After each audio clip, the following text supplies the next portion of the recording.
is Abdul Manan Mansoor. Now, let me tell you this. Malaysia is only 34 million people population. Yeah, 34 million people population. Our aviation industry last year produced 45 billion ringgit. That's almost 4% of the GDP. And the people employed by the industry is 450,000 people for a small nation of 34 million people. Now just imagine India with 1.4 billion people, yeah, and if they were to push the aviation industry to greater heights, the number of job employment opportunities will be just tremendous, guys. Yeah? And remember also that the aviation industry will also push up the other industry. And what is the other industry? That will be the tourism industry. Yeah? And the tourism industry will also boost up your hotel industry that you are now experiencing very well. So folks, the opportunities are there. Yeah? India is booming and going to become the second powerful nation in 10 years' time, whether we like it or not, or whether America likes it or not. This is a time to invest in the industry. Unicam has got a program of diploma, bachelor, master, and PhD in aviation. So you can go up your ladder and become the outstanding personnel the aviation industry needs most. And I can tell you, if you have got this qualification, you will be the frontier in developing the economy most, because the aviation industry is an infrastructure industry. And if the infrastructure industry is growing well, the nation's economy will also grow well. That I can tell you. And aviation, being a very high safety conscious industry, has got no other choice but to pay you premium salary. Yeah? Premium salary. A cabin crew would have earned easily in Malaysia 8 to 10,000 ringgit a month. If they go to Middle East, yeah, where Dubai, Emirates, or Saudi are, they will earn about 15,000 ringgit salary a month. So it's a very, very profitable return industry for all of us here.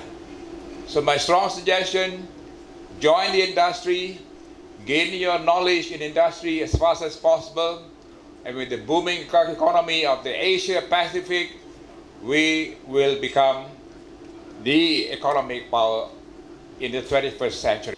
So இந்த மாதிரி வாரம் travel பண்ணிட்டு இருக்கோம். அந்த இண்டஸ்ட்ரியை பார்க்குறோம், ரொம்ப வேகமாக போய்கிட்டு இருக்கு. We cannot cope up with the industry. கேட்குறாங்க ஆள், இப்போ வந்தார், நான் சொன்ன இந்த ஏர்போர்ட்டில் 30,000 பேர் வேலை செய்கிறாங்க, கேரளா இன்டர்நேஷ்னல் ஏர்போர்ட்டில்.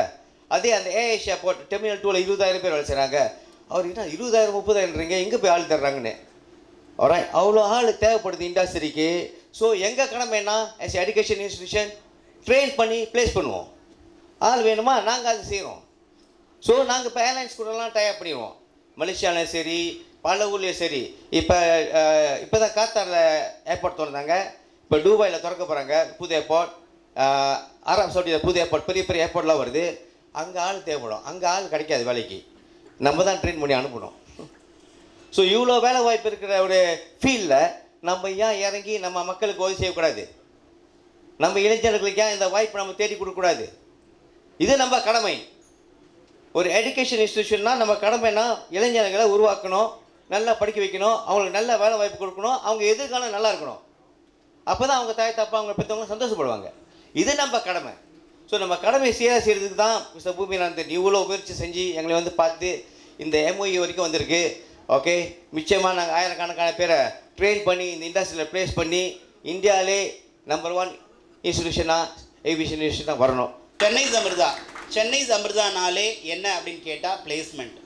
இதுவரைக்கும் இந்த இண்டஸ்ட்ரியில் இந்தியாவில் யாருமே பண்ணாத ஒரு விஷயம் என்னென்னா 25,000 பேரை சோஃபார் நாம் பிளேஸ்மெண்ட் பண்ணியிருக்கோம். இப்போது ஏவியேஷன் இண்டஸ்ட்ரியில் சென்னை சமிர்தா என்ட்ரு ஆகுது அப்படின்னா நீங்கள் உங்களுக்கு ரொம்ப நல்லா தெரியும், பஸ் ஸ்டாண்டை விட இப்போ அதிக கூட்டம் எங்கே இருக்குன்னா ஏர்போர்ட்டில் தான் இருக்குது. நம்பர் 1. ஒவ்வொரு ஏர்போர்ட்லேயும் இப்போ எவ்வளோ பேர் தேவைப்படுறாங்க அப்படின்னா, இந்தியா மாதிரியான ஏர்போர்ட்டில் குறைஞ்சபட்சம் 3000 4,000 பேர் தேவைப்படுறாங்க. அப்போ நம்ம இந்தியாவில் இப்போ எவ்வளோ ஏர்போர்ட் இருக்குன்னா 137 ஏர்போர்ட். இன்னும் கரெக்டாக அடுத்த 3 வருஷத்தில் இது 240 ஏர்போர்ட்டாக மாறப்போகுது. நிறைய ஒர்க் நடந்துகிட்டு இருக்கு. 240 ஏர்போர்ட் வரப்போகுது அப்படின்னா 240 இன்ட்டு ஒவ்வொரு ஏர்போர்ட்டுக்கும் குறைஞ்சபட்சம் 3000 பேர் தேவை அப்படின்னா இன்னைக்கு கணக்கில் 6 7 லட்சம் பேர் பெர் இயருக்கு தேவை. ஆனால் அத்தனை பேர் வெளியில் வர்றாங்களான்னு கேட்டால் இல்லை. அப்படியே வெளியில் வரக்கூடிய ஃபியூ ஸ்டூடெண்ட்ஸும் ஸ்கில்டாக இருக்காங்களான்னு கேட்டால் இல்லை.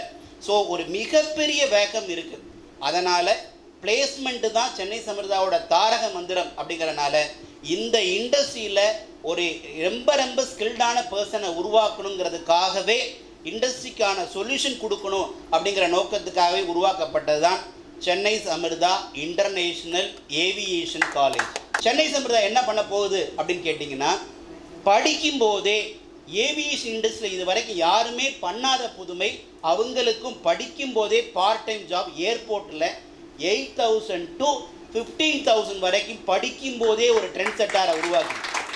நம்பர் 1. 2வது, வெறும் தியரியாக சொல்லித்தராமல் ஒரு மினி ஏர்போர்ட்டில் என்னென்னலாம் இருக்குமோ அந்த இன்ஃப்ராஸ்ட்ரக்சர் நம்மளுடைய மவுண்ட் ரோடு கேம்பஸில் 40,000 சதுர அடியில் ஹார்ட் ஆஃப் த சிட்டியில் ஸ்பென்சருக்கு ஆப்போசிட்டில் இருக்கக்கூடிய நம்மளுடைய கேம்பஸில் மினி ஏர்போர்ட் உருவாகிக்கிட்டு இருக்குது. ஸோ அதனால் லைவாக அவங்களால டீட்டெயில்டாக கற்றுக்க முடியும். இது 2வது, ப்ராக்டிக்கலாக கற்றுக்குறாங்க.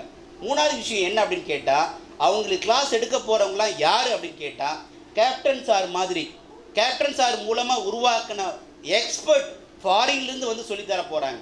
இதெல்லாம் ரொம்ப ரேர் காஸ்ட்லியான திங்ஸ். சரி சார், இதோட முடிஞ்சுச்சா? இல்லை, இதோட அடுத்த புதுமையாக என்ன அப்படின்னு கேட்டால், 3 years டிகிரி கற்றுக்க போகிறாங்க. 2 வருஷம் நம்ம சென்னை சமிர்தாவில் மவுண்ட் ரோடு கேம்பஸில் படிக்கிறாங்க. 3வது வருஷம் மலேசியாவில் போய் படிக்கிறாங்க.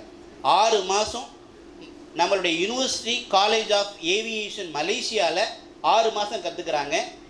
இன்டர்நேஷ்னல் எக்ஸ்போசரை டீட்டெயிலாக புரிஞ்சுக்கிறாங்க. அது மட்டும் இல்லைங்க, வேறு யாருமே இதுவரை பண்ணாத புதுமை என்னென்னா, இன்டர்நேஷ்னல் ஏர்போர்ட்டில் மலேசியன் ஏர்போர்ட்டில் நம்ம ஸ்டூடெண்ட் ஒர்க் பண்ண போகிறாங்க. 6 months இன்டர்நேஷ்னல் ஏர்போர்ட்டோடைய எக்ஸ்போசரை கற்றுக்க போகிறாங்க. கொஞ்சம் இமேஜின் பண்ணி பாருங்கள்.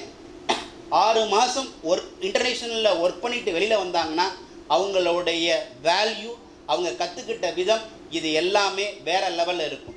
ஸோ கண்டிப்பாக சென்னை சமிர்தா ஸ்டூடெண்ட், ஏவியேஷனில் படிக்கிற சென்னை சமிர்தா ஸ்டூடெண்ட் இன்டர்நேஷ்னல் எக்ஸ்போசரோட வெளியில் வரும்போது பிளேஸ்மெண்ட் அப்படிங்கிறது ஒரு பெரிய விஷயமாகவே இருக்காது. ஒரு ஏவியேஷன் இண்டஸ்ட்ரியில் ஒரு மிகப்பெரிய ரெவல்யூஷனாக நம்ம மலேசியன் யூனிவர்சிட்டி காலேஜ் ஆஃப் ஏவியேஷனோட டைஅப்னால பசங்களுக்கு இன்டர்நேஷ்னல் எக்ஸ்போசரோட ஒரு மிகப்பெரிய வேலை வாய்ப்பு. சார் சொன்னாங்க, கேபின் க்ரூவோடைய சேல்ரி எவ்வளவு அப்படின்னு கேட்டால் கிட்டத்தட்ட 15,000 ரிங்கட். 15,000 ரிங்கட் அப்படின்னா அதனுடைய வேல்யூ கிட்டத்தட்ட 3 லட்சம் ரூபாய். கேபின் க்ரூவுக்கு படித்து முடிச்சுட்டு இன்டர்நேஷ்னல் எக்ஸ்போசர் இருந்தால் பெர் மந்த் 3 lakh rupees. இவ்வளோ பெரிய ஆப்பர்ச்சுனிட்டி கொட்டி கிடக்கு. ஸோ அதை இண்டஸ்ட்ரிக்கு கரெக்டாக போய் சொல்யூஷன் கொடுத்து திறமையான மாணவர்களை உருவாக்கணுங்கிறதுக்காகத்தான் ஏவியேஷன் இண்டஸ்ட்ரிக்குள்ளேயே நாம் உள்ளே வரோம்.